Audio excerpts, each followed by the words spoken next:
வணக்கம் ஃப்ரெண்ட்ஸ். இன்னைக்கு என்ன பார்க்க போறோம் அப்படின்னு பார்த்தீங்கன்னா, யுஜிடிஆர்பியுடைய 3 யூனிட் ஃபுல்லா பார்க்க போறோம். எப்படி மேம் ஃபுல்லா 1/2 அன் ஹவர்ல பார்த்துற முடியுமா? அப்படின்னு கேட்டிங்கன்னா, ஃபுல்லாவே அதாவது 1 பேஜ் மைண்ட் மேப்பாவும் and then important keywords and important ரிவிஷன்ஸாவும் பார்க்க போறோம். ஓகேங்களா? ஸோ வளவலன்னு இல்லாம பாயிண்ட் பை பாயிண்ட்டா பார்த்தா உங்களுக்கு வந்து கண்டிப்பா சொல்றேன். நீங்க நான் சொல்ற பாயிண்ட்ஸ் எல்லாமே ரிவிஷன் பண்ண ஈஸியா இருக்கும். ஓகேங்களா? ஸோ பாருங்க. இன்னைக்கோட பாயிண்ட்ஸ் என்ன லெசன் அப்படின்னு பார்த்தீங்கன்னா, இந்தியாவின் சுதந்திர போராட்டம். அதாவது 1857 பெருங்கலகம் வந்து 1947 வரைக்கும் சுதந்திரம் வரைக்கும் நம்ம இன்னைக்கு பார்க்க போறோம். ஓகேங்களா? ஸோ 1857 என்ன நடக்குதுன்னா, சிப்பாய் கழகம் நடக்குது. ஓகேங்களா? ஸோ கிரீட் ஆட்சி பொறுத்த வரைக்கும் என்னென்ன அப்படின்னு பார்த்தீங்கன்னா, 1858 ஓகேங்களா? அதாவது கிரீடம் ஆட்சி, அதாவது குயின்ஸோடைய ப்ரொக்ளமேஷன்ஸ் 1858களில் அலகாபாத்தில் லார்ட் கன்னிங் பிரபுவால் வாசிக்கப்படும். அவர் தான் முதல் வைஸ்ராய் அவர்களும். ஓகேங்களா? ஸோ எங்கே வாசிப்பாங்க அப்படின்னு பார்த்தீங்கன்னா, கிரீட ஆட்சி. ஓகேங்களா? அதுதான் வந்து குயின்ஸோடைய ஆட்சி தான் கிரீட ஆட்சி அப்படின்னு சொல்லியிருக்கோம். காரணங்கள் என்ன அப்படின்னு பார்த்தீங்கன்னா, மகாராணி விக்டோரியா வந்து அறிவிப்பாங்க. அப்போ வந்து அறிவிக்கும்போது என்னன்னா, லாபமற்ற நிலை வந்து இருந்திருக்கும். ஓகேங்களா? ஸோ அதனால லாபரற்ற நிலை முறையை டல்ஹவுசி அவர்கள் கொண்டு வராங்க. இந்தியாவை பொறுத்தவரைக்கும் வந்து நாட்டு மொத்தமும் ராணியுடைய கீழே வருது. ஓகேங்களா? ஸோ மத தலையீடுகள் வந்து நடக்க ஆரம்பிக்குது. நிறுவனங்கள் பொறுத்தவரைக்கும் பொருளாதார சுரண்டல்கள் அதிகமாக இருக்கு. அந்த 1857ல் இவ்வளோ நடக்கும்போது என்ன ஆகுது அப்படின்னு பார்த்தீங்கன்னா, பல்கலைக்கழக சட்டமும் வருது. அப்பதான் அந்த 3 மாகாணங்கள்லயும் சரி, சென்னை, மெட்ராஸ், பெங்கால் 3 மாகாணங்கள்லயுமே வந்து பல்கலைக்கழகம் கொண்டு வரப்படுறாங்க. எந்த சட்டம் படினா 1857களில். ஸோ 1857ல் சிப்பாய் கழகம் நடக்குது. கிரீட ஆட்சி அதுக்கு அடுத்த வருடமே வருது. 1858களில் மகாராணி விக்டோரியா அவர்கள் அறிவிப்பு வந்து எங்கே நடக்குதுன்னா, அலகாபாத்தில் முதல் வைஸ்ராய் அவர்கள் லார்ட் கன்னிங் பிரபு அவர்கள் வாசிக்கிறாரு அலகாபாத்தில். குயின்ஸ் விக்டோரியா ப்ரொக்ளமேஷன்ஸ் ஆக்ட் அப்படின்னு படிப்போம். ஓகேங்களா? ஸோ மத தலையீடுகள் நிறைய நடக்க ஆரம்பிக்குது. கம்பெனி பொறுத்த வரைக்கும் நிறுவனங்கள் வந்து பொருளாதார சுரண்டல்கள் அதிகமாக இருக்குது. இந்தியா முழுவதுமே ராணியுடைய கட்டுப்பாட்டு கீழே டைரக்டாகவே வருது. எந்த ஒரு ஈஸ்ட் இந்தியா கம்பெனியும் எந்த ஒரு ஆட்சியுமோ எந்த ஒரு கம்பெனி கீழே வந்து இந்தியா இப்போ வரலை அப்படின்னு சொல்கிறாங்க. ஓகேங்களா? இந்த ப்ரொக்ளமேஷனுக்கு அப்புறம் தான் இந்தியாவுடைய மொத்தமுமே வந்து ராணிக்கு கீழே இருக்குதுன்னு சொல்கிறேன். அதே ஆண்டு பல்கலைக்கழக சட்டம் 1857களில் மொத்தம் வருது. 3 மாகாணங்களையும் கொண்டு வராங்க. என்ஃபீல்ட் ரைஃபிள் வந்துட்டு என்ன ஆகுதுன்னா, கார்ட்ரிட்ஜ். அதனால தான் உங்களுக்கு வந்து அந்த சண்டையே வரும் அப்படின்னு தெரிஞ்சிருக்கும். அதே அந்த டைம்லேயே ஐசிஎஸ் தேர்வுகளும் கொண்டு வந்திருப்பாங்க. ஸோ தலைவர்கள்லாம் பார்க்கலாம். 1857கள் பொறுத்த வரைக்கும் நிறைய தலைவர்கள் இருந்திருப்பாங்க. மிகவும் முக்கியமானவர்களும் இருந்திருப்பார்கள். தலைவர்கள் பொறுத்த வரைக்கும் ராணி லக்ஷ்மிபாய் அவர்கள், நானா சாஹிப் அவர்கள், பகதூர் ஷா 2 அவர்கள் முக்கிய வைஸ்ராய்களும் பார்க்கலாம். லார்ட் ரிப்பன் பொறுத்த வரைக்கும் உள்ளாட்சி மன்றம் உங்களுக்கே தெரியும். ரிப்பன் எங்கள் அப்பன் அப்படின்ற ஒரு கோட்பாடு கூட நம்ம வச்சுருப்போம். அதாவது செல்ஃப் கவர்மெண்ட், அதாவது லோக்கல் செல்ஃப் கவர்மெண்ட்டோடைய தந்தை இவர் தான். ஓகேங்களா? விளைவுகள் என்ன அப்படின்னு பார்த்தீங்கன்னா, லார்ட் கர்சன் பிரபு அவர்கள் 1905களில் வங்கப்பிரிவு உருவாக்குறாரு. ஓகேங்களா? எதுன்னு பார்த்தீங்கன்னா, பிரித்தாளும் கொள்கைப்படி வந்து வங்கப்பிரிவை உருவாக்குறார். ஓகேங்களா? ஸோ அதோட 1905களில் கம்பெனியுடைய ஆட்சி முடிவுக்கும் வருது. லார்ட் மின்டோ அவர்கள் முஸ்லீம்காக தனி பகுதிகளை கொண்டு வரார். தனி தொகுதியும் கொண்டு வரார். ஓகேங்களா? ஸோ லார்ட் ரிப்பன் அவர்கள் பார்த்தீங்கன்னா உள்ளாட்சி மன்றம் உள்ளாட்சி மன்றம். லார்ட் கர்சன் பார்த்தீங்கன்னா வங்கப்பிரிவு 1905களில் கம்பெனி ஆட்சி முடிவு. லார்ட் மின்டோ அவர்கள் முஸ்லீம்காக தனி தொகுதி. ஓகேங்களா? சரி, ஓகே. தேசிய உணர்வு வளர்ச்சி அப்படின்றது 1885லேருந்து 1905கள் வரைக்கும் நடக்குது. ஓகேங்களா? ஸோ 85 அப்படின்னும் போது ஐஎன்சின்னு சொல்லுவோம். ஓகேங்களா? So Indian national Congress start பண்ணி பெங்கால் வந்து பிரிவினை வரைக்குமே இது வந்து தேசிய உணர்வு வளர்ச்சி அப்படின்னு சொல்லுவோம். சரி, இந்திய தேசிய காங்கிரஸை யார் நிறுவனாங்க அப்படின்னு பார்த்தீங்கன்னா 1885களில் ஏஓஎம் அவர்களால் நிறுவப்பட்டிருக்கும். மிதவாதிகள் அப்படி தீவிரவாதிகள்னு சொல்லிட்டு 2ஆக பிரிச்சிருப்பாங்க.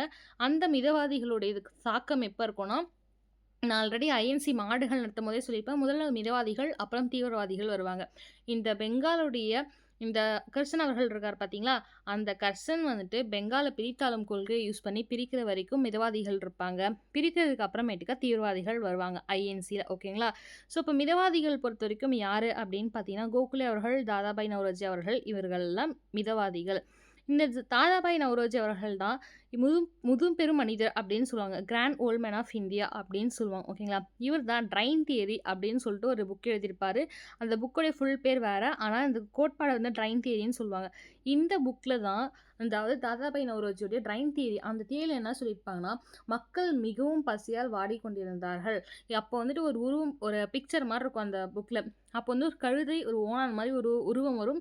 மக்கள் ரொம்ப ரொம்ப ரொம்ப ரொம்ப எப்படி சொல்றது? ரொம்ப ஒல்லியா வந்துட்டு இருக்காங்க. எலும்பு கூடு தான் தெரியுது. அந்த ஓநாய் வந்து விட்டா கூட மக்கள் வந்து அத அடிச்சு சாப்பிடுவாங்க. அந்த அளவுக்கு மக்கள் வந்து பசியால வாடப்பட்டுருக்காங்க. அந்த அளவுக்கு பஞ்சம் ஏற்பட்டிருக்கு அந்த டைம்ல. ஆனால் இத விட பல 100 மடங்கு வந்து நம்ம இந்தியாவுல இருக்கக்கூடிய செல்வ செழிப்ப வந்து அழிச்சிட்டு, அத வந்து எடுத்துட்டு போய் பிரிட்டிஷ்ல வச்சுட்டாங்க. அப்படின்ற ஒரு கோட்பாடுகள் எல்லாமே இந்த ஓல்டு கிராண்ட்மேன் ஆஃப் இந்தியான்னு சொல்லுவோம் பார்த்தீங்களா? முதுபெரும் மனிதர். இந்த தாதாபாய் நௌரோஜியோட புக்ல தான் நமக்கு இருக்கு. ஓகேங்களா? ஸோ மிதவாதிகள் பொறுத்தவரைக்கும் என்ன லட்சியம்னா, மனுவியல் மற்றும் கோரிக்கை. மனு குடுத்து நாங்க சரி பண்ணுவோம். கோரிக்கை குடுத்து சரி பண்ணுவோம் அப்படின்னு சொல்லுவாங்க. அப்ப தீவிரவாதிகள்லாம் உங்களுக்கே தெரிஞ்சிருக்கும். பாரதியார் போன்றவர்கள்லாம் தீவிரவாதிகள்ல வருவாங்க. ஸோ இவர்கள் மிதவாதிகளுக்கு ஆப்போசிட்டா இருக்கிறதுனால சில சண்டைகள் உருவாகும். ஓகேங்களா? ஸோ 1905கள்ல சண்டைகள் வந்து பிரிஞ்சிருவாங்க. ஸ்ப்ளிட் ஆயிருவாங்க. பின்னாடி பிற்காலத்துல வந்துட்டு இணைந்தும் செல்வார்கள். ஓகேங்களா? ஸோ தீவிரவாதிகள் பொறுத்தவரைக்கும் 1919 மொனார்கி ஆக்ட், அதாவது செம்ஸ்ஃபோர்ட் ஆக்ட் நடக்கும் பார்த்தீங்களா? அப்போலேருந்து அதாவது 1905கள்லேருந்து 1919 வரைக்கும் இருப்பாங்க. இதில யார் ரொம்ப முக்கியமானவங்கன்னு பார்த்தீங்கன்னா, திலகர் அவர்கள் தான். ஸ்வராஜ் என் பிறப்புரிமை. ஓகேங்களா? Swaraj is my birth right அப்படின்ற கோட்பாடு டிஎன்பிஎஸ்சில கேட்டிருப்பாங்க. ஓகேங்களா? ஸ்வராஜ் எனது பிறப்புரிமை அப்படின்னு திலகர் அவர்கள் சொல்லியிருப்பாரு.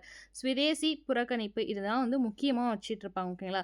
சுதேசி அதாவது எங்களுக்கு இண்டிபெண்டன்ட் வேணும். நெக்ஸ்ட் புறக்கணிப்பு. புறக்கணிப்புனா என்ன அப்படின்னு பார்த்தீங்கன்னா, இப்ப ஆங்கிலேயர்களால் கொண்டு வரப்பட்ட எந்த ஒரு துணியாகட்டும், இல்ல வந்து பாய்காட் எந்த இதுவா இருந்தாலுமே, அத வந்து எதிர்க்கிறது தான் புறக்கணிப்புன்னு சொல்றாங்க. 1907கள்ல சூரத் பிளவு நடக்குது. உங்களுக்கே தெரிஞ்சிருக்கும். அதுக்கப்புறம் பார்த்தீங்கன்னா, ஐஎன்சி பொறுத்தவரைக்கும் மிதவாதிகளுக்கு அப்புறம், தீவிரவாதிக்கு அப்புறம் காந்தி காலம் வந்துரும்.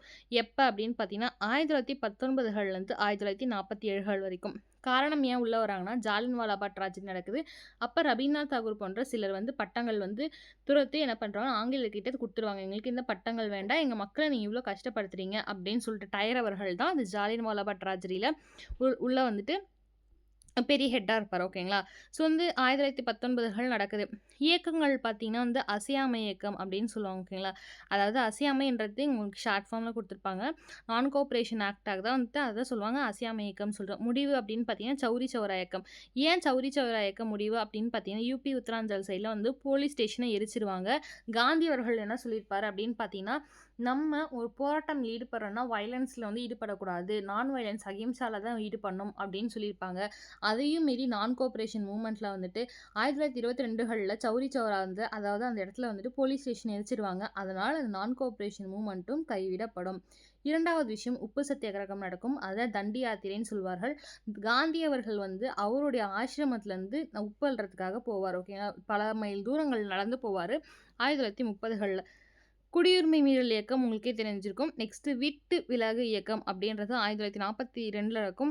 கோஷம் வந்து என்ன அப்படின்னு பார்த்தீங்கன்னா, "செய் அல்லது சாவு" அப்படின்னு சொல்லிட்டேன். டூ ஆர் டை அப்படின்றது இந்த விட்டு விலகு இயக்கம்ல தான் அந்த 1942கள்ல இருக்கும். சரி நான் உங்களுக்கு வந்து ஒரு கொஸ்டின் கேட்குறேன். கிரிப்ஸ் இந்தியா மூவ்மெண்ட்டா இல்ல கேபினெட் மூவ்மெண்ட்டா அப்படின்றத குவிட் இந்தியா மூவ்மெண்ட்டா அப்படின்னு சொல்லிட்டு கீழ கமெண்ட் பண்ணுங்க. என்னது இது விட்டு விலகு இயக்கம் அப்படின்னு சொல்லிட்டு சொல்றோம் அப்படின்றத கீழ கமெண்ட் பண்ணுங்க. ஓகேங்களா? ஸோ இப்போ ஐஎன்சி முடிஞ்சிச்சு. ஐஎன்ஏ பொறுத்தவரைக்கும் என்னன்னா, இந்தியன் நேஷனல் ஆர்மி அப்படின்னு சொல்லுவோம். இதுக்கான ஹெட் தலைவர் யாருன்னா, சுபாஷ் சந்திர போஸ் அவர்கள் தான் ஐஎன்ஏவோட தலைவரா இருப்பாரு. கோஷம் என்ன அப்படின்னு பார்த்தீங்கன்னா, ஜெய் ஹிந்த் அப்படின்னு சொல்றது தான். ஓகேங்களா? இன்னொரு முக்கியமானது டிஎன்பிஎஸ்சிகள்லயும் எக்ஸாம் பாயிண்ட் ஆஃப் வியூலும் வரக்கூடிய கேள்வி என்னன்னா, எனக்கு ரத்தம் கொடுங்கள், சுதந்திரத்தை நான் வாங்கி தருகிறேன் அப்படின்னு யார் சொல்லியிருப்பாரு அப்படின்னு பார்த்தீங்கன்னா, சுபாஷ் சந்திர போஸ் அவர்கள் தான் சொல்லியிருப்பாங்க. ஓகேங்களா? இதுக்கப்புறம் சட்டங்கள், கட்டமைப்பு மாற்றங்கள்லாம் பார்க்கலாம் ஒன்லைனரா. மின்டோ மார்லி ரீஃபார்ம் அப்படின்றது மோர்லே மின்டோ சீர்திருத்தம் 1909கள் நடக்கும். முஸ்லீமுக்கு வந்து தனி தொகுதி வந்து அப்பதான் இருப்பாங்க. நெக்ஸ்ட் மாண்டகு செம்ஸ்ஃபோர்ட் எல்லாம் வந்து மாக்டொனால்ட் விரிவாக்கம் சொல்லுவாங்க. 1919கள் நடக்கும். சட்டமன்றம் வந்து விரிவடைவு அந்த டைம்ல செய்வாங்க. கிரிப்ஸ் திட்டம் வந்து 1942கள்ல ஆனால் டோமினியனில் வந்து தோல்வியடையும். ஓகேங்களா? கேபினட் மிஷன் 1946கள்ல அதிகார மாற்ற திட்டம் அப்படின்னு சொல்லலாம். ஐஎன் பொறுத்தவரைக்கும் இந்தியன் நேஷனல் பொறுத்தவரைக்கும் சுதந்திரத்துக்கான இறுதிப் படிகள் அப்படின்னு பார்க்கும்போது வேவல் திட்டம் அப்படின்னு சொல்லுவாங்க. ஓகேங்களா? வேவல் திட்டம் பொறுத்தவரைக்கும் தோல்வியடைய ஆரம்பிக்குது. மவுண்ட் பேட்டன் திட்டம் பொறுத்தவரைக்கும் 1947கள் நடக்குது. இந்தியாவுக்கும் பாகிஸ்தானுக்கும் பிரிவு கோடு வந்து இருக்குது. ரெட் லைஃப் அப்படின்றவர ராட் லைஃப்னு சொல்லுவாங்க. அவரால் தான் வந்துட்டு அந்த கோடு வந்து நியமிக்கப்படும். அதனால ராட் லைஃப் லைன் அப்படின்னு சொல்லுவாங்க. இந்தியா சுதந்திர சட்டம் 1947களில் ஆகஸ்ட் மாதம் 15ஆம் தேதி வந்துடும். இதுதான் சும்மா ஜஸ்ட் ஒன் லைனராக பார்த்தா இவ்வளோ தான். ஓகே. ஓகேங்களா. ஸோ ரிவிஷன் பாயிண்ட் பொறுத்த வரைக்கும் 1857களில் கிளர்ச்சி நடக்கும். 85களில் ஐஎன்சி அதாவது இந்தியன் நேஷனல் காங்கிரஸ் ஏஓஎம் அவர்களாலும் தொடங்கப்படும். டபிள்யூசி பானர்ஜி அவர்கள் முதல் தலைவராக இருப்பார். 1907களில் வங்கப்பிரிவு ஸ்டார்ட் ஆகும். ஓகேங்களா. 1920களில் அசையாமை இயக்கம் நான் கோஆப்ரேஷன் மூமெண்ட். 1930களில் உப்பு சத்தியாகிரகம். 1942ல் விட்டு விலகு. 1947களில் சுதந்திரம். ஓகே. ஸோ நம்ம மேலே பார்த்தது அதை வந்து 1 பேஜ் ஓகேங்களா. 1 பேஜில் எப்படி வந்து இவ்வளோத்தையும் ஞாபகம் வச்சுக்கிறது. இப்போ சும்மா சில பாயிண்ட்ஸ் ரொம்ப இம்பார்ட்டன்ட் பாயிண்ட்ஸ் மட்டும் பார்க்கலாம். ஓகேங்களா. ஸோ 1857களில் இந்தியர்களை முதல் பெரிய கூட்டு புரட்சி அப்படின்னு சொல்லிட்டு இதை சொல்லலாம். இந்தியாவோட முதல் சுதந்திர போர் அப்படின்னு சொல்லிட்டு பலராலும் சொல்லப்படுது. அரசியல் பொறுத்த வரைக்கும் டல்லர்சி அவர்களால் கொண்டு வரப்பட்ட டாக்டரின் ஆஃப் லேப்ஸ்ன்னு சொல்லுவோம். அது கொண்டு வரப்படுறாங்க. இந்திய அரசர்களை வந்து ராஜ்யங்களை பறிமுதல் செய்யறதுக்காக. என்ன அப்படின்னு சொல்லிட்டு கேட்டிங்கன்னா, இப்போ வந்துட்டு ஒரு அரசர் இருக்காரு. அவருக்கு மகள் இல்லை அப்படின்னு பார்த்தீங்கன்னா, எக்ஸ்பெஷலி மகன் தான். ஓகேங்களா. மகள் இல்லை, மகளே இருந்தாலுமே அந்த ஆட்சி பொறுப்பு அவர்களுக்கு கீழே வராது அப்படின்றது தான் டல்ஹௌசியோட திட்டமாக இருக்கும். ஓகேங்களா. அப்போது உங்களுக்கு மகன் இல்லை, நீங்கள் வந்து வாரிசுரிமை கொள்கை அப்படின்னு சொல்லுவாங்க. உங்களுக்கு இல்லாமல் நீங்கள் அடாப்ட் பண்ணாலும் இல்லை வந்துட்டு வேற யாராவது வாரிசாக போட்டாலும் அந்த நிலம் வந்து அந்த அரசாட்சி உங்களுக்கு கீழே வராது, நாங்கள் வந்து அதை எடுத்துப்போம் அப்படின்னு சொல்லிட்டு சொல்லுவார். அதான் டாக்டரின் ஆஃப் லேப்ஸ். சமூக மத காரணங்கள்லாம் எப்படி இருந்துச்சு அப்படின்னு பார்த்தீங்கன்னா, சதி ஒழிப்பு, விதவை மறுமண சட்டம் இதெல்லாமே வந்துட்டு இந்தியர்கள் மனதில் கிறிஸ்துவ மதத்தை திணிக்கின்றார் என்ற சந்தேகம் இருந்தது. ஓகேங்களா. ஸோ பொருளாதார காரணங்கள் என்ன, அந்த சதி ஒழிப்பு, விதவை மறுமணம் சட்டம் அப்படின்னு பார்த்தீங்கன்னா, இப்போ வந்து இந்த வில்லியம் பென்டிக் அவர்கள் ராஜாராம் மோகன் ராயோடு சேர்ந்து சதி ஒழிப்பு திட்டத்துக்கு வந்து போராடி இருப்பார். ஓகேங்களா. ஆனால் இந்தியர்கள் என்ன நினைப்பாங்கன்னா, இவங்க அந்த சதி ஒழிப்பாகட்டும் இல்லை விதவை மறுமணம் கொண்டு வராங்க. விதவைனா விடோ ரீமேரேஜ். ஓகேங்களா. ஸோ இந்த மாதிரி பண்ணுறது எல்லாமே இந்தியர்களுக்கு வந்து ரொம்ப வெறுப்பு உருவாக்குது. இது வந்து நாங்கள் கல்ச்சர் காலகாலமாக ட்ரெடிஷனாக ஃபாலோ பண்ணுறோம், நீங்கள் யார் இதை வந்து மாற்றுறது அப்படின்னு சொல்லிட்டு தேவையில்லாமல் கோவப்படுறாங்க. ஸோ இப்படி வந்து நீங்கள் மாற்றுறது வந்து கிறிஸ்துவத்தை நீங்கள் கிறிஸ்டியானிட்டியாக மாற்றுறாங்க அப்படின்னு சொல்லிட்டு இவங்க நினைக்கிறாங்க. ஓகேங்களா. ஆக்சுவலாக அது வந்து ரொம்ப நல்ல பழக்கம், ஆங்கிலேயர்களால் செய்யப்பட்ட நல்ல விஷயம் அப்படின்னு பார்த்தீங்கன்னா, அந்த சதி ஒழிப்பு திட்டமும் விதவை திருமணம் தான். ஓகேங்களா. மீண்டும் மறுமணம் செய்து கொள்றது தான். ஆனால் இது ட்ரெடிஷன் சொல்லி இன்னுமே கோவம் வருது. இதன் காரணமாகவும் 1857 கழகத்தில் ஒரு பார்ட் ஆஃப் த ரீசனாக வந்து இருந்திருக்கு அப்படின்னு சொல்கிறாங்க. சரி, பொருளாதார காரணங்கள் என்னன்னா, விவசாயிகளுக்கு வந்து அதிக வரி வந்துட்டு ஏற்றி விட்டாங்க. பாரம்பரியமான தொழில்கள் வந்து அழிச்சிடுறாங்க அப்போ. ஓகேங்களா. ஸோ பாரம்பரியமாக சில தொழில்கள் கிராஃப்ட் ஆகட்டும் இல்லைனா சில தொழில்கள் வந்து இவங்க செஞ்சுட்டு இருப்பாங்க. அது எல்லாத்தையுமே அழித்து நீங்கள் ஆங்கிலேயர்கள் சொல்வதை தான் செய்ய வேண்டும் அப்படின்னு சொல்லிட்டு எல்லாத்தையுமே அழிச்சிடுறாங்க. ஸோ இதுவும் ஒன் ஆஃப் த ரீசனாக இருக்குது அந்த போருக்கு. ஓகேங்களா. ஸோ ராணுவ காரணம் அப்படின்னு பார்த்தீங்கன்னா, என்ஃபீல்ட் துப்பாக்கி காட்ரேஜ் வந்து பன்னியோடைய இதுவும் மாட்டோடைய கொழுப்பும் வந்து பூசப்பட்டிருக்கு அப்படின்னு சொல்லிட்டு ஒரு இது கோட்பாடு, ஐ மீன் ஒரு நம்புதல் தன்மை வந்து இருந்தது. ஓகேங்களா. ஸோ அவங்க பூசினாங்களா இல்லையான்றது நமக்கு வந்து செகண்டரி தான். அப்படி இந்துக்களுக்கு வந்துட்டு மாடு வந்து செல்வமாக கருதப்படும், கடவுளாக கருதப்பட்டதாகவும், பன்றி வந்து முஸ்லீம்களுக்கு ஆகாதவாகவும். ஸோ இவங்க 2 பேர்களுக்குமே 2மே ஆப்போசிட்டாக இருக்கும் போது இவங்க இந்த மாதிரி தடவிட்டாங்க அப்படின்றத மங்கள் பாண்டே அவர்கள் சுட்டுட்டு என்ன பண்ணுவார், வெளியே வருவார். பிற்காலத்தில் தூக்குலேயே அவங்கள போட்டுருவாங்க. ஓகேங்களா. முக்கிய தலைவர்கள் பொறுத்த வரைக்கும் டெல்லியில் பகதூர் ஷா 2 அவர்கள், கான்பூரில் நானா சாஹிப், ஜான்சி ராணி லக்ஷ்மிபாய் அவர்கள் ஜான்சியில், லக்னோவில் பேகம் அஷ்ரத் மஹால், பீகாரில் குன்வர் சிங். விளைவுகள் என்ன அப்படின்னு பார்த்தீங்கன்னா, கிழக்கு இந்திய கம்பெனி ஆட்சிக்கு முடிவு வருது 1857களில். முதலே சொன்ன மாதிரி என்ன ஆகுதுன்னு பார்த்தீங்கன்னா, குவீன்ஸ் விக்டோரியா ப்ரொக்ளமேஷன் போட்டு அலகாபாத்தில் லார்ட் கன்னிங் பிரபு அவர்களால் வாசிக்கப்பட்டு இந்தியா முழுவதும் ராணிக்கு கீழே வரும் ஆட்சி அப்படின்னு சொல்கிறாங்க. இராணுவத்தில் இந்தியர்களுக்கு குறைவான அதிகாரம் கொடுக்கப்படுது. இந்தியா நேரடியாக இங்கிலாந்து மகாராணி ஆட்சிக்கு வருது. ஓகேங்களா. ஸோ நெக்ஸ்ட் பாருங்கள், கிரிட் ஆட்சி தொடக்கம், அதாவது கிரீட ஆட்சி தொடக்கம். ஓகேங்களா. சாரி, கிரிட்ன்ற கிரீட ஆட்சி. மகாராணி விக்டோரியாவுடைய அறிவிப்பு என்னன்னா, இந்திய மக்கள்னு மதம் கலாச்சாரம் மதிக்கப்படும். இதுக்கு மேலே நிலம் பறிமுதல் செய்வது கண்டிப்பாக குறையும். இந்தியர்களுக்கு அரசு வேலை கண்டிப்பாக நாங்கள் தருவோம், ஆனால் நடைமுறைக்கு வரவே இல்லை. ஆனால் ஓகே சொன்னாங்க, ஆனால் அது செய்யவே இல்லை அப்படின்னு சொல்கிறாங்க. அதனால் மக்கள் வந்து கொஞ்சம் வந்து அமைதியாக ஆரம்பித்தாங்க. சரி, ஓகே, இப்போ தான் ஈஸ்ட் இந்தியா கம்பெனி கீழே வரல, அப்போ மகாராணி அவர்கள் வந்தால் கண்டிப்பாக செய்வார்கள், அப்போ நம்ம நம்பலாம் அப்படின்னு சொல்லிட்டு என்ன பண்ணுறாங்கன்னா, மக்கள் வந்து நம்ப ஆரம்பிக்கிறாங்க. ஸோ நம்ப ஆரம்பித்ததுக்கப்புறம் ஓரளவுக்கு அந்த 1857 கழகம்க்கு அப்புறம் கொஞ்சம் மக்கள் அமைதியடைய ஆரம்பிக்கிறாங்க. ஆனால் இவர்கள் சொன்னதை செய்யவில்லை. வைசாய்கள் மற்றும் அவர்களின் நடவடிக்கைகள். ஓகே, வைசாய் பொறுத்த வரைக்கும் லார்ட் கன்னிங் பிரபு அவர்கள் இந்திய பல்கலைக்கழக சட்டம், மதராஸ், கல்கத்தா, பாம்பே பல்கலைக்கழகம் உங்களுக்கே தெரிஞ்சிருக்கும் 1857களில். லார்ட் ரிப்பன் பொறுத்த வரைக்கும் father of local self government, உள்ளாட்சி மன்றத்தில் வெற்றி மசோதா இல்பர்ட் பில்பாம் பாஸ் பண்ணுறது இதை கொண்டு வர. லார்ட் கர்சன் பொறுத்த வரைக்கும் தேசிய உணர்வு அதிகரிப்பு, அதாவது வங்காள பிரிவு வந்து இதை கொண்டு வருவார். ஓகேங்களா. 1905களில். நெக்ஸ்ட் ஐஎன்சி பொறுத்த வரைக்கும் 1885களில் நிறுவனர் பார்த்தீங்கன்னா ஏஓஎம் அவர்கள். முதல் தலைவர் வந்து டபிள்யூசி பானர்ஜி. ஓகேங்களா. காங்கிரஸ் 2 பிரிவுகளா பிரியுது. ஒண்ணு மதவாதிகள், இன்னொன்னு வந்து தீவிரவாதிகளா பிரியுது. ஓகேங்களா. மிதவாதிகள் அப்படின்னு மதவாதிகள் கிடையாது. மிதவாதிகள் அப்படின்னும்போது மாடரேட், தீவிரவாதிகள் எக்ஸ்ட்ரீமிஸ்ட். கோகுலே, தாதாபாய் நௌரோஜி இவங்க எல்லாமே மனுவியல் கோரிக்கை இந்த கோட்பாட்டில் இருக்காங்க. தீவிரவாதிகள் பொறுத்தவரைக்கும் இது வந்து லால் பால் லால் அப்படின்னு சொல்லுவாங்க பார்த்தீங்கன்னா, திலகர், லாலா லஜபதி ராய் இவங்கெல்லாம் புறக்கணிப்பு ஸ்வதேசி மக்கள் இயக்கம் வந்து சொல்றாங்க. அதில் திலகர் சொன்ன விஷயம் என்னன்னா, Swaraj is my birth right. Swaraj எனது பிறப்புரிமை அப்படின்னு சொல்லியிருப்பாங்க. சூரத் பிரிவில் மிதவாதிகளும் தீவிரவாதிகளும் பிரிகிறாங்க. ஓகேங்களா. ஸோ காந்தி காலகட்டத்தை பொறுத்த வரைக்கும் ஜாலியன் வாலாபாக் படுகொலை காரணமாக இருக்குது. காந்தியை வந்து அரசியல் பயணம் தொடங்குறதுக்காக. நெக்ஸ்ட் நான் கோஆபரேட்டிவ் மூவ்மெண்ட் பொறுத்த வரைக்கும் 1920களில் 22 நடக்குது. மேலே சொன்ன மாதிரி சௌரி சௌரா 22கள் நடந்து இந்த மூமெண்ட்டை வந்து கைவிடப்படுறாங்க. வெளிநாட்டு பொருட்களை புறக்கணிக்கிறாங்க. சட்டக்கல்லூரியில் ஆங்கில கல்வி புறக்கணிக்கிறாங்க. முடிவு சௌரி சௌரா சம்பவம் காரணமாக நிறுத்தப்பட்டது. ஹோம் ரூல் மூமெண்ட் 1916களில் நடக்குது. தலைவர்கள் யாருன்னா அன்னி பெசன்ட் அவர்களும் பாலகங்காதர் திலகர் அவர்களும் தலைவர்கள் ஹோம் ரூல் மூமெண்ட் பொறுத்த வரைக்கும். ஓகேங்களா. சரி, ஓகே. தனியாட்சி தான் ஹோம் ரூல் மூமெண்ட் சொல்லுவாங்க. உப்பு சட்ட மீறல், அதாவது சால்ட்டு சத்தியாகிரகான்னு சொல்லுவாங்க. 1930களில் தண்டி பேரணின்னு சொல்லுவாங்க. இந்து முஸ்லீம் சமரசத்திற்கு வழிவகுத்தது அப்படின்னு சொல்லலாம். ஓகேங்களா. ஸோ பூனா ஒப்பந்தம் உடன்பாடு 1932கள் நடக்குது. காந்தி அவர்களுக்கும் அம்பேத்கர் அவர்களுக்கும் நடக்குது. தாழ்த்தப்பட்டவருக்கு தொகுதி ஒதுக்கீடு தொடர்பாக இந்த ஒப்பந்தம் நடக்குது. தனி தொகுதி இல்லை அப்படின்றத முடிவுக்கு வருது. கிரிப்ஸ் மிஷன் 1942களில் இந்திய தலைவர்கள் வந்து நிராகரிப்பு நடக்குது. அதுக்கப்புறம் குவிட் இந்தியா மூவ்மெண்ட் பொறுத்த வரைக்கும் ஸ்லோகம் என்ன, டூ ஆர் டை, செய் அல்லது செத்தொழி. ஏன் அப்படின்னு பார்த்தீங்கன்னா, கிட்டத்தட்ட 1885களில் காலகட்டத்திலே உள்ள வைப்பார். காந்தி வந்து அதுக்கு முன்னாடி இருந்து வருவார். ஸோ 1915 காலகட்டத்தில் இந்தியாவுக்கு வந்து வந்துடுவார். அதுக்கு முன்னாடி சவுத் ஆஃப்ரிக்காவில் என்ன பண்ணுவார்னா, அங்கே போராடிட்டு இருப்பார் மக்களுக்காக மில்ல.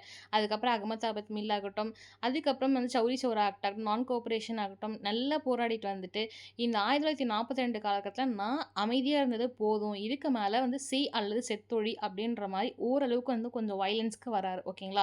ஸோ வயலன்ஸ் என்ன அப்படின்னு பார்த்தீங்கன்னா, இந்த கத்தியை குடுத்து துப்பாக்கி வச்சு சொல்கிறது அப்படிலாம் இல்லை. ஃபஸ்ட்டு இருந்த விட அவருடைய உண்ணாவிரத போராட்டமும் மற்ற போராட்டமும் கொஞ்சம் அதிகரிக்க ஆரம்பிக்குது. ஓகேங்களா. மாபெரும் மக்கள் இயக்கம் பிரிட்டிஷ் வந்து அதிர்ச்சி அடைய ஆரம்பிக்கிறாங்க. இந்திய தேசிய படை பொறுத்த வரைக்கும் சுபாஷ் சந்திர போஸ் அவர்கள் தான். அவருடைய கோஷம் என்னன்னா, இன்கிலாப் ஜிந்தாபாத் அப்படின்னு சொல்லுவாங்க. ஓகே, ஜெய் ஹிந்த் அப்படின்னு சொல்கிறாங்க. ஓகேங்களா. ஸோ வேவல் திட்டம் 1945களில் தொடங்குது, தோல்வியடையுது. கேபினட் மிஷன் 1946 இந்தியாவுக்கு ஆட்சி வழங்கும் திட்டம். மவுண்ட் பேட்டன் திட்டம் 1947களில் இந்தியா மற்றும் பாகிஸ்தான் என 2ஆக பிரியுது. இந்த மவுண்ட் பேட்டன் திட்டத்தில் ஜின்னா அவர்கள் தான் பிரிப்பாங்க. இந்தியா சுதந்திர சட்டம் பொறுத்த வரைக்கும் 1947கள் நடக்கும். இந்தியா அதிகாரப்பூர்வமாக சுதந்திர நாடாக அறிவிக்கிறாங்க. பிரிட்டிஷ் ஆட்சி இந்தியாவில் முடிவடைது. அரசியலமைப்பு தயாரிக்க தொடங்குறாங்க. ஓகேங்களா. ஸோ இந்த கொஷின்ஸ்லாம் வந்துட்டு என்னென்னா, இது காலேஜ் டிஆர்பி இருப்பாங்க பார்த்தீங்களா, அவங்களுக்காக லாஸ்ட்டாக ப்ரிப்பேர் பண்ணது. யூஜி டிஆர்பி சும்மா ஆட் பண்ணிட்டோம். ஏன்னா அவங்களுக்கு வந்து டிஸ்கிரிப்டிவ் டைப் கொஷின்ஸ்லாம் வரும். ஸோ அதனால் அவங்களுக்கு கிரியேட் பண்ணது. 1857 கிளர்ச்சிகளின் காரணங்கள் மற்றும் விளைவுகள் என்ன, இந்திய தேசிய காங்கிரஸ் உருவாக்கம், மிதவாதிகள் வெர்சஸ் தீவிரவாதிகள் பற்றி, வங்காள பிரிவு மற்றும் சுதேசி இயக்கம், காந்தியின் அசையாமை அதாவது நான் கோஆபரேஷன் இயக்கம், உப்பு சத்தியாகிரகம், quit India movement, cabinet mission, Mountbatten திட்டம். ஓகேங்களா. ஸோ இந்திய பிரிவு பொறுத்த வரைக்கும் மற்றும் சுதந்திர சட்டம் 1947. இது என்ன அப்படின்னு பார்த்தீங்கன்னா, இங்கிலீஷில் நிறைய பேர் என்ன அப்படின்னு பார்த்தீங்கன்னா இங்கிலீஷில் கேட்டிருந்தாங்க. ஸோ அதே விஷயம் தான் இங்கிலீஷில் இருக்கும். ஓகேங்களா.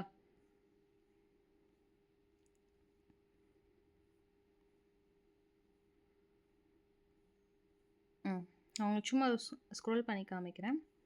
அதே விஷயம் தான், பட் ஆனால் இங்கே இங்கிலீஷில் இருக்கும். இங்கிலீஷ் வித் மிக்சிங் தமிழில் இருக்கும்.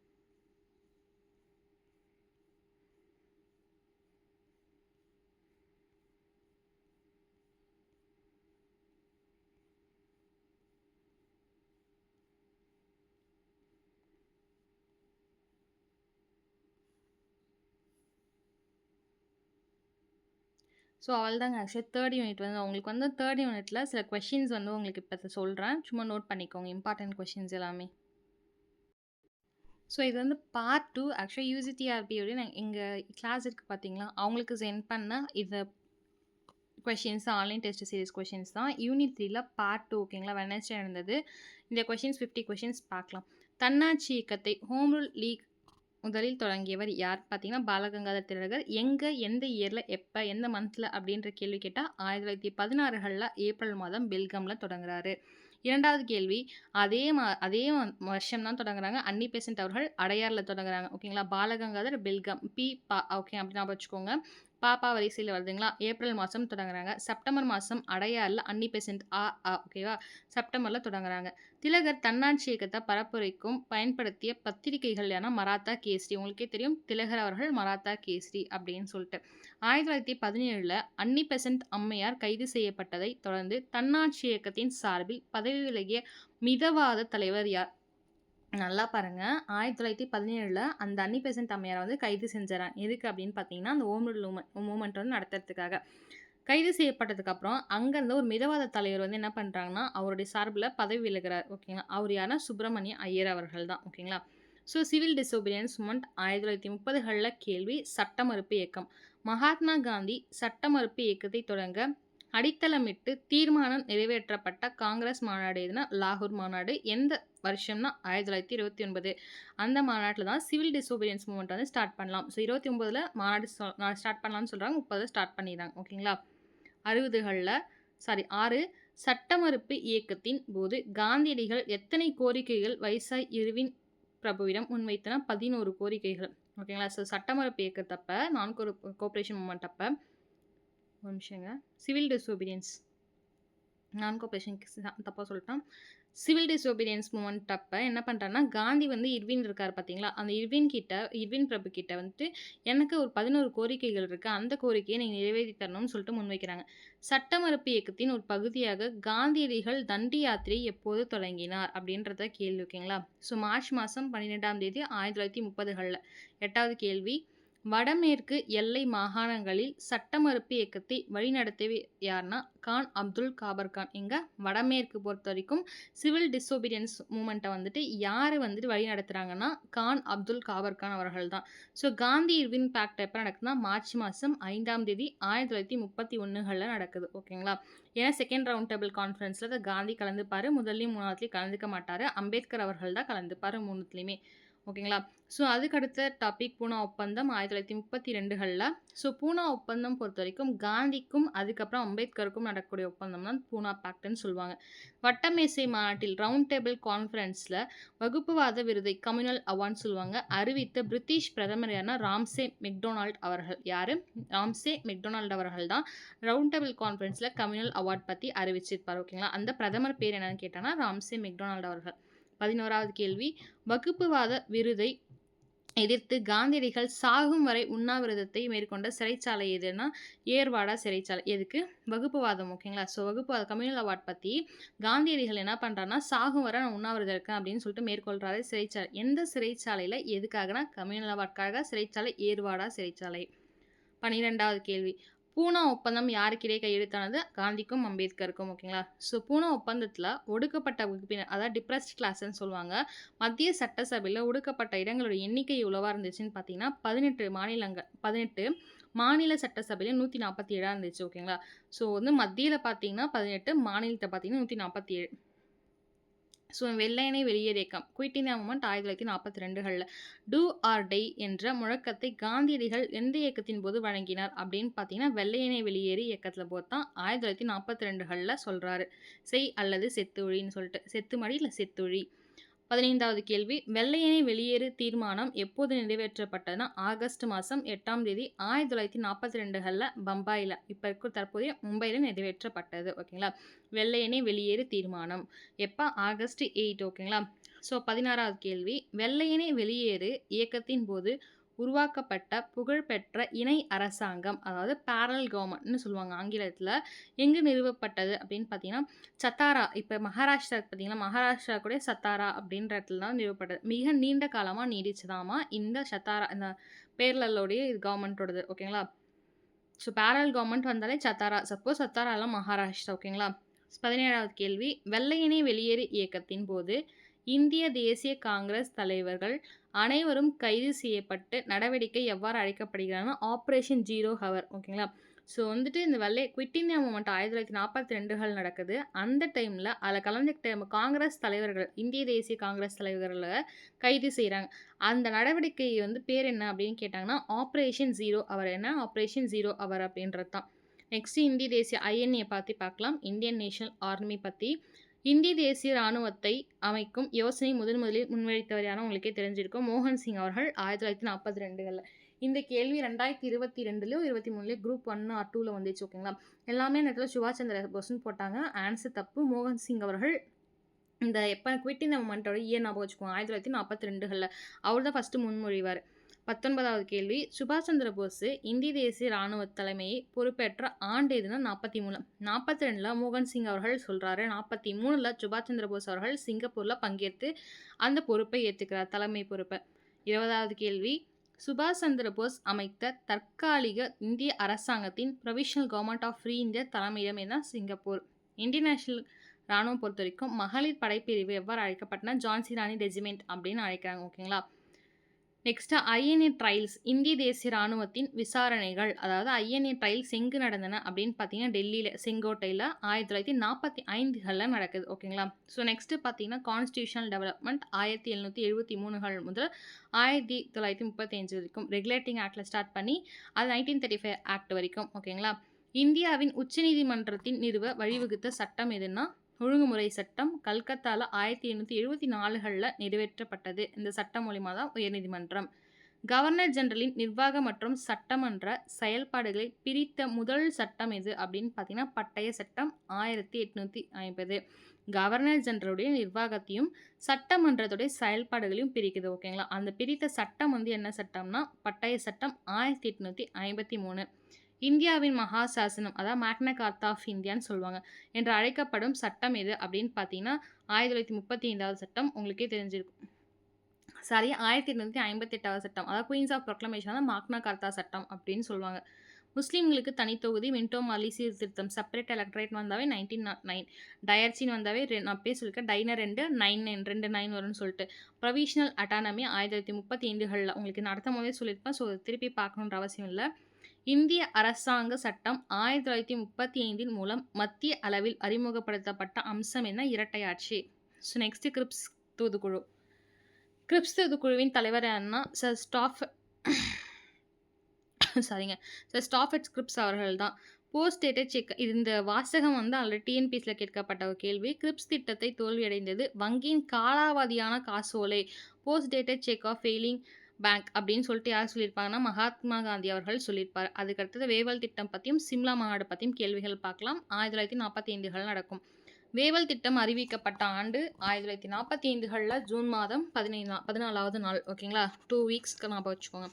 சிம்லா மாநாடு தோல்வியுடைய முக்கிய காரணம் என்ன அப்படின்னு பார்த்தீங்கன்னா முஸ்லீம் லீக் தான். முஸ்லீம்களே ஒரே பிரதிநிதி என்று ஜின்னா வலியுறுத்தியது தான் சிம்லா மாநாடுக்கான தோல்வின்னு சொல்கிறாங்க. நெக்ஸ்ட்டு அமைச்சரவை தூதுக்குழு திட்டம் பற்றி பார்க்கலாம். 1946களில் கேபினெட் மிஷன் பிளான் நடக்குது. அமைச்சரவை தூதுக்குழுவில் இடம் பெறாதவர் யார் அப்படின்னு பார்த்தீங்கன்னா லார்ட் வேவல் அவர்கள் தான். ஏன் அப்படின்னு பார்த்தீங்கன்னா அவர் அப்போது வைஸ்ராயாக இருக்கிறாரு. தூதுக்குழு உறுப்பினராக அவர் இல்லை. ஓகேங்களா? 36வது கேள்வி, அமைச்சரவை தூதுக்குழுவின் முக்கிய பரிந்துரை என்ன அப்படின்னு பார்த்தீங்கன்னா இந்தியாவிற்கு ஒரு கூட்டாட்சி அமைப்பு ஃபெடரல் ஸ்ட்ரக்சர் வேணும் அப்படின்னு சொல்லிட்டு பரிந்துரைக்கிறாங்க மற்றும் பாகிஸ்தானுடைய கோரிக்கையை நிராகரிக்கிறாங்க.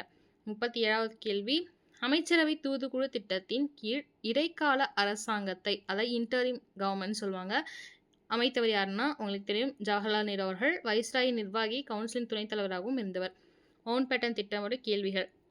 பிரிட்டிஷ் பிரதமர் கிளெமெண்ட் அட்லி அவர்கள் ஆங்கிலேய ஆட்சி எப்போது முடிவுக்கு வரும் என்று அறிவித்தார்னு பார்த்தீங்கன்னா ஜூன் மாதம் 30ஆம் தேதி 1948களில். மவுண்ட் பேட்டன் பிரபு 1947 அவர் பணியை முடிச்சிடுறாரு. 48களில் ஜூன் மாதம் 30 என்ன ஆகணும், மொத்தமாக உங்களுக்கு முடிஞ்சிடும் அப்படின்னு சொல்லிட்டு யார் சொல்கிறாங்கன்னா கிளெமெண்ட் அட்லி அவர்கள் சொல்கிறாரு. பிரிட்டிஷோட ஆட்சி முடிவடையும் ஜூன் 30களில் 1948களில். 39வது கேள்வி, மவுண்ட் பேட்டன் திட்டம் வேறு எவ்வாறுனா ஜூன் 3 பிளான்னு சொல்லுவாங்க. ஓகேங்களா? ஸோ நெக்ஸ்ட்டு 40வது கேள்வி, மவுண்ட் பேட்டன் திட்டத்தின் முக்கிய நோக்கம் என்னன்னா இந்தியாவை பிரிக்கிறது தான். ஸோ இந்தியாவும் பாகிஸ்தானும். இந்திய பிரிவினை பார்ட்டிஷன் ஆஃப் இந்தியா மற்றும் இந்திய சுதந்திர சட்டம் இந்தியன் இண்டிபெண்டன்ஸ் ஆக்ட் ஆஃப் 1947 அது ஒரு கேள்விகள். இந்தியாவிற்கும் பாகிஸ்தானுக்கும் இடையேயான எல்லையை வரையறுத்த எல்லை ஆணையத்தின் தலைவர் யாருன்னா ராட்க்ளிஃப்னு சொல்லியிருக்கோம் ஓகேங்களா. சிரில் ராட்க்ளிஃப் அவர்கள் தான். அதனால அந்த பேரே ராட்க்ளிஃப் கோடு அப்படின்னு சொல்லுவோம் ஓகேங்களா. 42வது கேள்வி பிரின்ஸ்லி ஸ்டேட்ஸ்னு உங்களுக்கு ஃபஸ்ட்டே தெரிஞ்சிருக்கும். சுதேச சமஸ்தானங்கள் தொடர்பாக இந்திய சுதந்திர சட்டம் 1947 நிலைப்பாடு என்ன அப்படின்னு கேட்டிங்கன்னா, பிரிட்டிஷுடைய மேலாதிக்கம் பார்மவுட்டசி முடிவுக்கு வந்தது. அவ இந்தியாவுடனோ அல்லது பாகிஸ்தானுடனோ இணையலாம் அப்படின்னு சொல்றாங்க ஓகேங்களா. சில பேர் பாகிஸ்தான் கூட போகலாம், சில பேர் இந்தியா கூட போகலாம், எப்படினாலும் போகலாம் அப்படின்னு சொல்றாங்க. 43வது கேள்வி இந்திய சுதந்திர சட்டம் 1947 பிரிட்டிஷ் பாராளுமன்றத்தின் எப்போது ஏற்றுக்கொள்ளப்பட்டது? ஜூலை மாதம் 8ஆம் தேதி 1947களில் ஏற்றுக்கிறாங்க ராயல் அசென்ட். 44வது கேள்வி சுதந்திர இந்தியாவின் முதல் கவர்னர் ஜெனரல் யாருன்னா மவுண்ட் பேட்டன் பிரபு. நல்லா பாருங்க, சுதந்திர இந்தியாவின் முதல் கவர்னர் ஜெனரல். அதுவே சுதந்திர இந்தியாவின் முதல் இந்திய கவர்னர் ஜெனரல் யாருன்னா ராஜா போடலாம் ஓகே, ராஜகோபாலாச்சாரி அவர்கள் போடலாம். சுதந்திர இந்தியாவின் முதல் இந்திய கவர்னர் ஜெனரல் அடுத்த கேள்வியை கொண்டு வந்திருக்கும் ராஜகோபாலாச்சாரி அவர்கள் ஓகேங்களா. ஸோ நெக்ஸ்ட் பாருங்க அடிஷனல் ஈவெண்ட் பற்றி. கான் அப்துல் காபர் கான் எல்லை காந்தின்னு சொல்லுவோமா என்று அழைக்கப்பட்டதற்கான காரணம் என்னன்னு பார்த்தீங்கன்னா, அமைதியான முறையில் எதிர்ப்பை திரட்டியது தான் வந்து கான் அப்துல் கான் வந்து காந்தினாவே என்ன அமைதியாக அகிம்சையாக வந்துட்டு எல்லாத்தையும் வந்துட்டு என்ன பண்ணுவார் ஏற்றுப்பார் ஓகேங்களா. ஸோ அகிம்சையாக போராடுவார், அகிம்சையாக எல்லாத்தையும் பண்ணுவார். அதே அந்த ரீசனுக்காக காந்தின்னு பேர் வச்சுருப்பாங்க ஓகே, கருப்பு காந்தி எல்லை காந்தி இந்த மாதிரி. அப்போ கான் அப்துல் காபர் கான் வந்து அமைதியான முறையில் எதிர்ப்பு திரட்டுறதுனால அவருக்கு வந்துட்டு என்ன பண்ணுறாங்க அப்படின்னு பார்த்தீங்கன்னா எல்லை காந்தி அப்படின்னு பேர் சொல்கிறாங்க. 1980களில் மின்டோ மோர்லி சீர்திருத்தங்கள் வந்து ஏற்றுக்கொண்டாங்க. காங்கிரஸ் முஸ்லீம் லீக் ஒப்பந்தம் நடைபெற்றுச்சு. இந்த ஒப்பந்தத்தோடைய பேர் என்னன்னா லக்னோ பேக்ட் ஓகேங்களா. லக்னோ ஒப்பந்தம் 1916களில். 48வது கேள்வி இந்திய அரசாங்க சட்டம் 1935 வலுவான பிரேக்குகள் கொண்ட ஆனால் இயந்திரம் இல்லாத ஒரு வண்டி a car with strong brakes but no engine என்ற வர்ணித்தவர் யாருன்னா ஜவஹர்லால் நேரு அவர்கள் தான். எப்போ இந்திய அரசாங்க சட்டம் எதனா ரொம்ப முக்கியமான கொஸ்டின் வரத்துக்கு வாய்ப்பு இருக்குது, நோட் பண்ணிக்கோங்க. 1930 பிரேக் அதாவது car with strong brakes but no engine, இன்ஜினே எல்லாம் பிரேக் ஸ்ட்ராங்காக இருந்து என்ன பண்ணுறது அப்படின்றது தான் 1937 சட்டத்தை பற்றி ஜவஹர்லால் நேரு சொல்லியிருக்காரு. Next Congress radio. வெள்ளையனே வெளியேறு இயக்கத்தின் போது காங்கிரஸ் வானொலியை ரகசியமாக ஒளிபரப்பின உஷா மேத்தா உங்களுக்கு தெரிஞ்சிருக்கும். 50வது கேள்வி எல்லா விதத்திலும் சீரழிந்த ஆனால் மிகவும் புத்திசாலித்தனமாக அராஜகம் all round demoralisation but most brilliant anarchy என்ற இந்திய தேசிய இராணுவ விசாரணைகளை குறித்து கூறியவரான தேஜ் பகதூர் சப்ரு. இவர் யாருன்னா ஐஎன்ஏ தரப்பில் வாதிட்டவர் தான் வந்துட்டு இவர். பாருங்க, all round demoralisation but most brilliant anarchy எல்லா விதத்திலும் சீரழிந்து ஆனால் மிகவும் புத்திசாலித்தனமான அராஜகம் அப்படின்னு யார் சொல்கிறாங்கன்னா இராணுவ விசாரணைகள் குறித்து தேஜ் பகதூர் சப்ரு அவர்கள் சொல்கிறாங்க. இது யார் தேஜ் பகதூர் சப்ருனா ஐஎன்ஏ தரப்பில் வாதிட்டவர் தான். 51வது கேள்வி 1947 ஏன் நிறைய கோட்பாடுகள் கொண்டு வந்திருக்குன்னா நிறைய இந்த கோட்ஸ் வந்து இப்போ நிறைய ரீசன்ட் டைம்ஸில் கேட்க ஆரம்பிச்சிட்டாங்க யார் சொன்னதுன்னு சொல்லிட்டு, அதனால தான் கொண்டு வந்திருக்கோம். 1947 இந்திய சுதந்திர சட்டத்தின் மூலம் இந்தியா மற்றும் பாகிஸ்தான் ஆகிய 2 டொமினியன்கள் உருவாக்கத்திற்கான நாள் எது அப்படின்னு கேட்குறாங்க. ஆகஸ்ட் மாதம் 15ஆம் தேதி. இதுக்கப்புறம் பார்த்தீங்கன்னா க்ரனாலஜிக்கல் ஆர்டர் கொஷின்ஸ் இருக்கும் ஓகேங்களா. ஸோ இதுக்கப்புறம் க்ரனாலஜிக்கல் ஆர்டர் கொஷின்ஸ், அதுக்கப்புறமேட்டுக்கா பார்த்தீங்கன்னா வந்துட்டு ஸ்டேட்மெண்ட் கொஷின்ஸ் எல்லாமே இருக்கும். அப்புறம் மேட்ச் த ஃபாலோயிங் கொஷின்ஸ் இருக்கும். ஸோ உங்களுக்கு யூஜிடிஆர்பி வந்து ஜாயின் பண்ணணும் அப்படின்னு இருந்துச்சுன்னா தாராளமாக ஜாயின் பண்ணிக்கலாம். இந்த மாதிரி தான் கொஷின்ஸ் டைப்ஸ்லாம் கொண்டு வரும் ஓகேங்களா. ஸோ வந்துட்டு 8940787647 உங்களுக்கு வந்து காலேஜ் டிஆர்பி ஆன்கோயிங் இப்போ வரைக்கும் போயிட்டு தான் இருக்குது. 250 ரூபாய் தான். ஃபுல் யூனிட் டெஸ்ட் வந்து உங்களுக்கு போயிட்டுருக்கு. தாராளமாக வந்து ஜாயின் பண்ணுறவங்க ஜாயின் பண்ணிக்கலாம். நீங்கள் வந்து ஜாயின் பண்ணிட்டு உங்களுக்கு பே பண்ணிட்டு ஸ்க்ரீன்ஷாட் வந்து சென்ட் பண்ணிங்கன்னா உங்களுக்கு குரூப்பில் ஆட் பண்ணி விட்ரும். அதே சேம் ப்ரொசீஜர் பிஜிடிஆர்பி கிட்ட என்ன பண்ணணும் அதே சேம் ப்ரொசீஜர் தான். ஸோ உங்களுக்கு இந்த வீடியோ பிடிச்சிருக்குன்னு நினைக்கிறேன். பிடிச்சிருந்தா லைக் பண்ணுங்கள், சப்ஸ்கிரைப் பண்ணுங்கள், கமெண்ட் பண்ணுங்கள், ஷேர் பண்ணுங்கள். Thank you friends. பார்க்குறீங்க அப்படியே ஒரு சப்ஸ்கிரைப் பண்ணிட்டு போயிருங்க. நன்றி, வணக்கம்.